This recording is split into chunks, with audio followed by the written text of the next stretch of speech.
the auditorium for purpose of screening. So thank you very much for coming all the way. This is a very short PC. The idea is because we would like to inform the media that we have made a breakthrough with regards to our anti-corruption drive against smuggling and the breach of security at the borders. So we have stumbled upon very clear-cut evidence as to how this is being done, the breach of security due to rampant corruption. So I'm going to pass the mic to our officer, Tuan Badri, from the forensics for the purpose of showing the video and explaining to you. And then after that, we can take questions, if that's all right. So perhaps, maybe some of you can probably come closer after the screening. So I'll hand it over to Tuan Badri.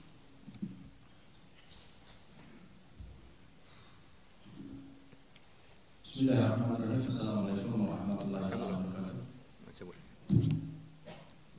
Saya Muassakanan Badri bin Azmi pada hari ini akan menayangkan beberapa klip video berkaitan kes yang telah ditangani oleh Yang Berhadi Ketua Suruhanjaya Pencegahan. Jadi secara ringkasnya, video ini diperoleh daripada hasil daripada sikat dan kejayaan menerusi penembusan ke atas sistem rakaman di sempadan utara negara, khususnya yang akan ditayangkan pada hari ini adalah di Padang Besar Perlis. Jadi kandungan ini mengandungi rakaman aktiviti di perimeter sempadan Malaysia Thailand dan memperlihatkan aktiviti penyeludupan yang berleluasa sejak tahun 2017 sehingga terkini pada tahun 2019. Modus operandi yang digunakan cukup mudah.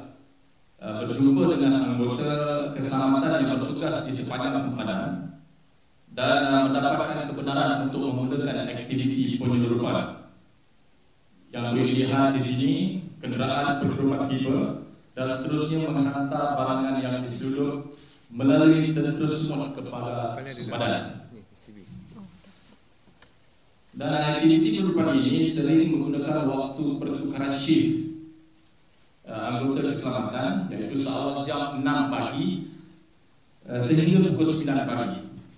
Dan setiap kali aktiviti yang hendak dilakukan ini, penyeludup akan cuba menghampiri anggota keselamatan dan ada kalanya dirakam memberikan sesuatu yang disyaki wang rasuah sebagai upah kerana memberikan kebenaran. Kempen penduduk letak kemampiran dengan pos kawalan yang digunakan oleh anggota untuk lakukan pemantauan. Mereka tak takut dan tidak gentar dengan undang-undang, dengan beraninya melintasi laluan pemeriksaan dan menghampiri pagar sempadan sambil memikul barangan diseludup. Antara barangan yang diseludup adalah tepung, minyak masak, bawang dan barangan runcit yang harganya lebih murah di Malaysia berbanding negara jiran. Barang bersubsidi lain yang turut diseludup adalah baja, diesel dan juga petrol. Dan menerusi video ini dapat dilihat bungkusan bunyi yang kami syaki sebagai daun ketum, kerana setiap penduduk mampu berlari dan mengangkat kalung tersebut dengan mudah. Jadi harga daun ketum di negara kita untuk maklumat adalah RM18 per kilogram, dan dibandingkan dengan harga di negara jiran yang melonjak sehingga RM100 per kilogram. Dan oleh itu tidak mustahil daun ketum ini dia menjadi lubuk yang boleh mendatangkan keuntungan berlipat kali ganda kepada penduduk. Dan pagar sempadan mudah dibolosi dengan memotong dan merosakkan kawat duri. Kehadiran scout atau unit pemantau ini dalam kumpulan penduduk ini adalah untuk memantau keadaan perimeter supaya aktiviti penyeludupan yang dilakukan oleh mereka ini akan selamat tanpa diganggu oleh pihak penguatkuasa.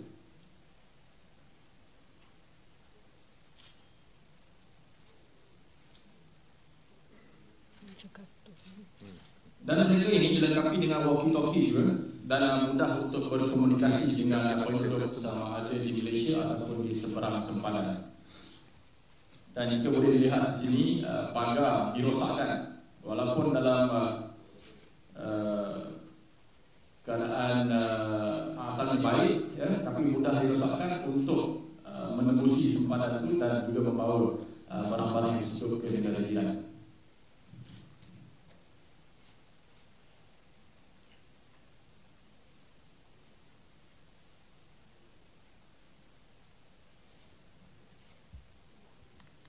Kalau dilihat di video ini, penduduk di negara jiran telah pun bersedia di sebalik pagar dan terus menyambut kapal bunyi yang disusup ini dan seterusnya dimuatkan ke dalam kenderaan yang sedia menunggu.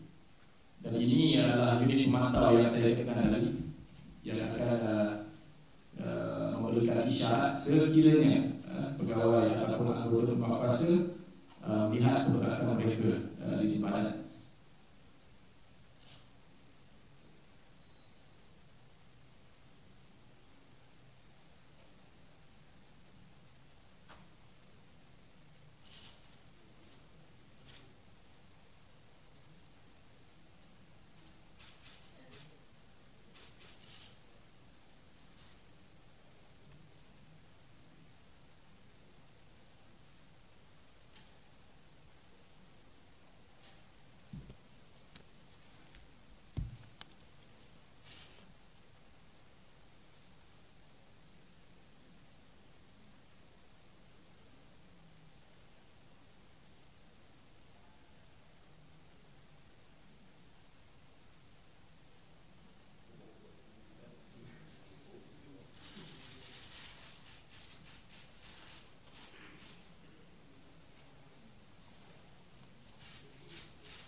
Situ tempat dia dah clear lah. Yang kawat duri yang bulat yang ring tu dah tak ada. Potong.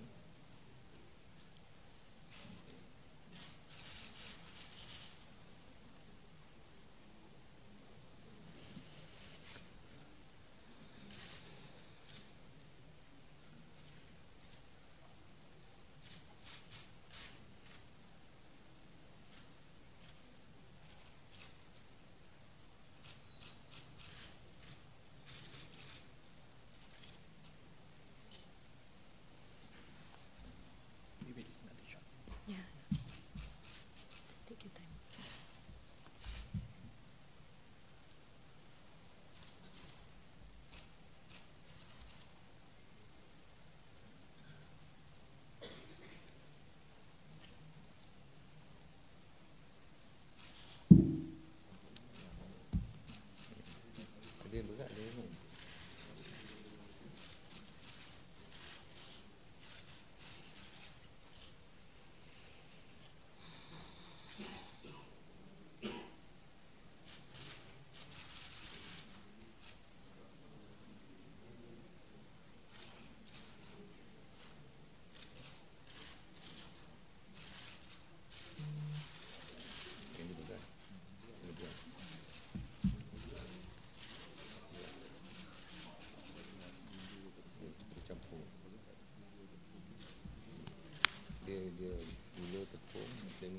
Menerusi video ini kita melihat ada satu pos kawalan sementara yang menempatkan anggota keselamatan. Okay, dan video ini pula menunjukkan kehadiran kenderaan peronda yang melalui jalan yang sama yang digunakan oleh penduduk, tetapi mereka hanya berhenti seketika, seolah-olah untuk beri kelaluan sebelum aktiviti tersebut disambung semula.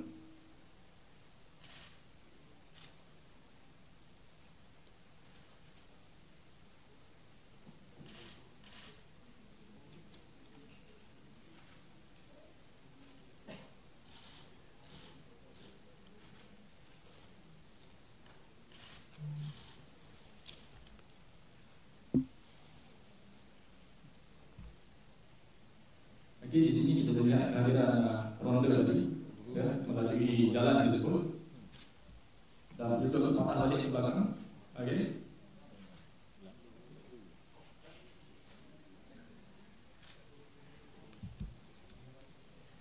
Dan selepas ronda tersebut lalu kawasan tersebut, dia akan sambung semula.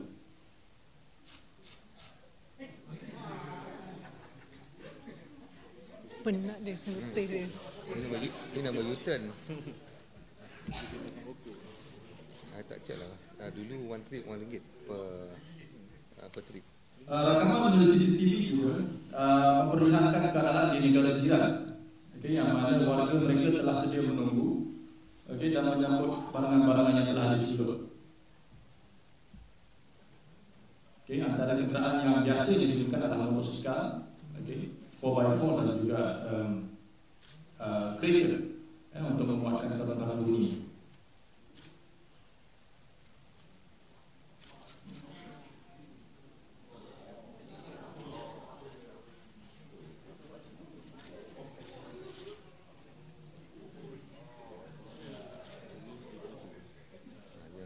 Dan lazimnya apabila selesai satu-satu trip penghantaran, ya, kesan tapak kasut pada jalan raya akan dicuci oleh kumpulan ini supaya tidak dilihat oleh pegawai atasan penguatkuasa, ya, ketika rendahan dibuat.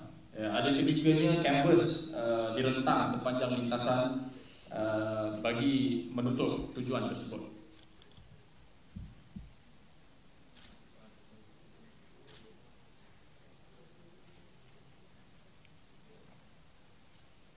Dan ini pula video yang diperoleh di kompleks CIQ Padang Besar. Lokasi ini adalah berhadapan dengan pos kawalan pengawal keselamatan sempadan, yang mana kenderaan dengan nombor pendaftaran asing bebas untuk meletakkan kenderaan dan mengunggah barangan-barangan yang dilihat lebih kecil dan juga dipack di dalam kotak, termasuk juga dalam plastik yang kami syaki sebagai minyak masak, gula dan juga barangan bersubsidi yang lain. Jadi penduduk-penduduk bebas mengangkat dan juga memindahkan barangan tersebut menerusi pagar sempadan yang telah bocor. Dan anggota penguasaan yang bertugas pula seolah-olah tidak mengetahui perkara tersebut walaupun kejadian itu berlaku di hadapannya. Jadi ini shot yang kita peroleh, okay, yang memperlihatkan anggota keselamatan berada di pos kawalan, okay, tapi seolah-olah tidak nampak apa yang berlaku di hadapan pos tersebut.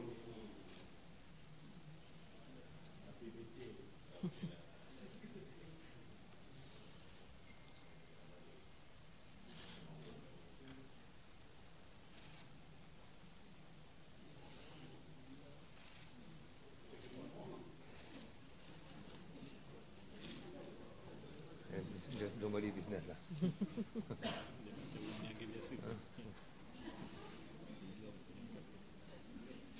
Dan juga ada anggota yang kami lihat berada di dalam pos kawalan, tetapi hanya bermain telefon, okay, tanpa sebarang tindakan diambil ataupun rondaan dibuat.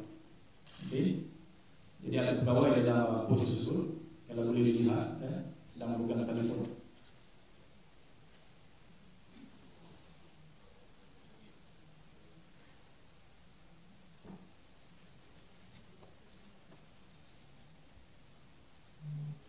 Jadi itu sahaja video yang kami peroleh dan juga kami boleh letakkan pada hari ini. Ya. Saya serahkan kembali kepada yang wakil Ketua Putrajaya SPRM. Terima kasih.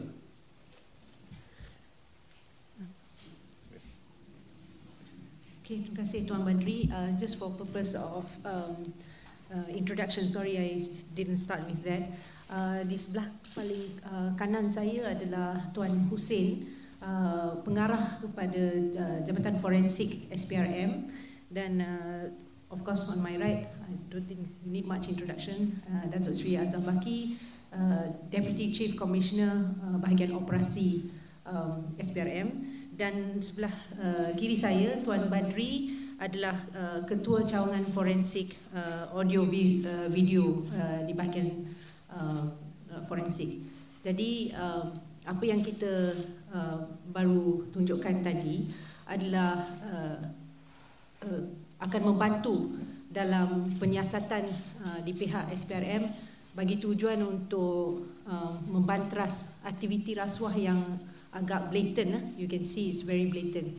Kami sebenarnya telah menyerahkan video ini dan clips dan sebagainya keseluruhan kepada pihak PDRM, dan kita akan bekerjasama dengan pihak IGP untuk mengambil tindakan yang sewajarnya. So maybe I can leave it for questions from the media.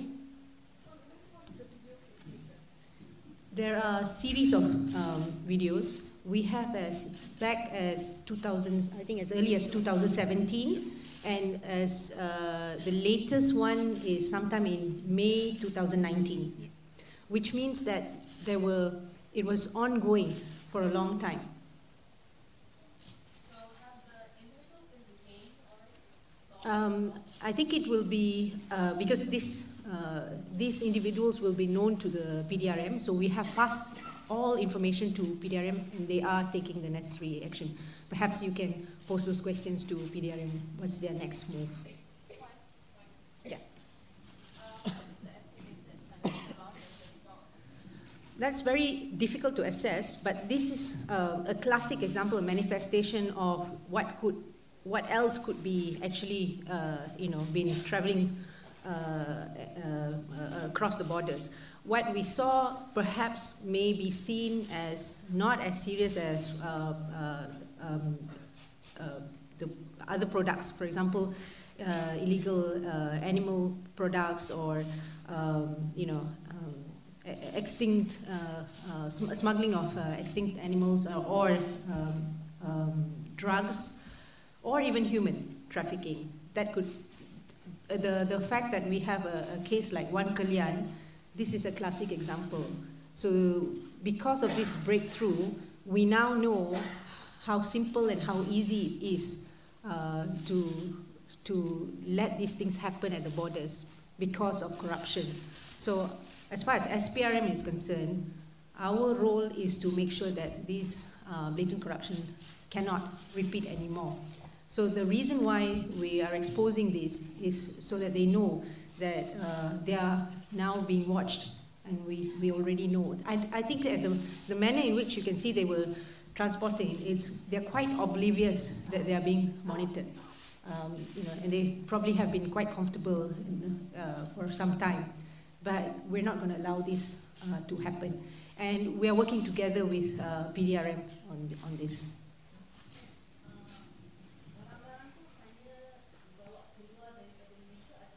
It could be both. It could be both. Kalau boleh keluar, mesti boleh masuk. Kita dah proven dalam a few cases.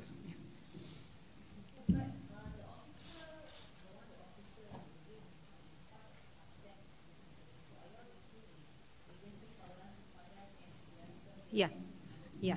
Dia isu tentang timetable, jadual, rotation dan sebagainya jatuh di bawah PDRM sebenarnya. Dan PDRM will be able to identify who were the officers because, of course, we have, for purpose of safety, we have blurred the actual date and also the faces. But the ones that we've given to PDRM will be able to identify.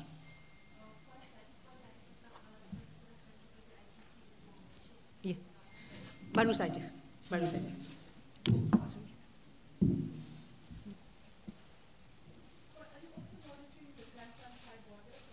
Yes, this is just an example. We're monitoring all borders actually, and not just PDRM officers, but we're also dealing with immigration as well as customs. So we just would like to show that this kind of activity aid us in dealing with rampant corruption.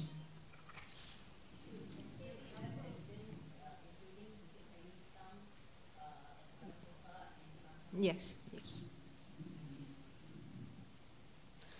This is a very dangerous area for any officers because, as you know, the case of Wan Kelian, you can see we're talking about murder and killings. So we have to be very careful how we thread this investigation. And ever since we've stumbled upon this evidence, and with the help of forensic, we are able to narrow down as to the manner in which they are doing or carrying on these activities. But this is not all. This is the first breakthrough for us, and we will work together with any other bodies, including MKN, police, dan sebagainya. Yeah. Yes. Itulah kita tunggu sampai pihak PDRM memaklumkan apa situasi dan tindakan yang diambil. Tapi what we show is just samples of clips. We have beribu-ribu and berjam-jam for years and years. So you can imagine the sheer number of data that we have. So it is important for us to narrow down, and kerja ni perlu bantuan experts.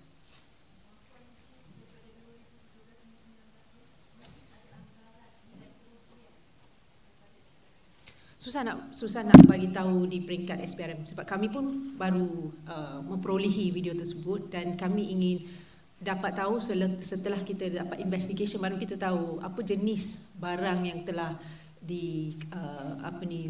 dibawa masuk dan keluar. Sebab we just see bags, it almost looks like a movie, comical cara dibawa, is quite conventional style. Tapi kita tak tahu apa lagi yang mungkin berlaku. Yes.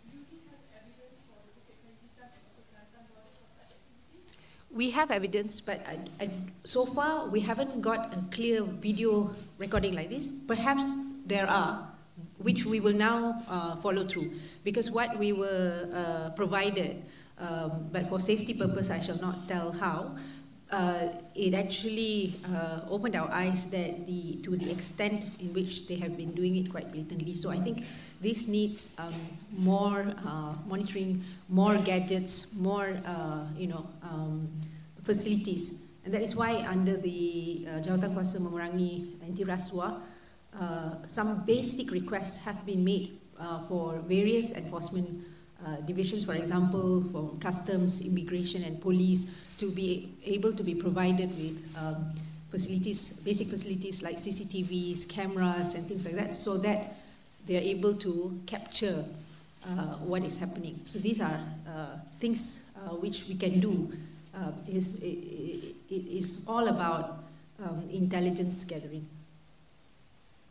Are you giving engagement of the prime ministry up to the government? Let us start with our own enforcement agencies first, but if it needs be, definitely. Yes.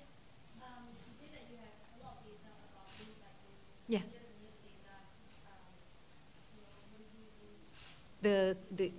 Because of the years, yes.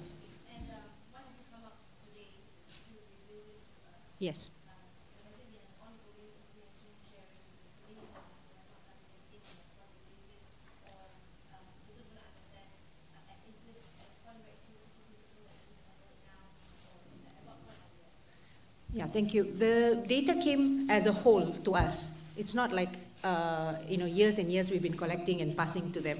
So the data came as a whole to us, and we had to take time to monitor and do the forensics on it to make sure that these are for real. And the reason why we came today is to show that the manner in which rampant corruption can actually affect the country's securities and also economy. So this is a sample that we would like to present, and we want to work together with PDRM. We have, upon receiving and upon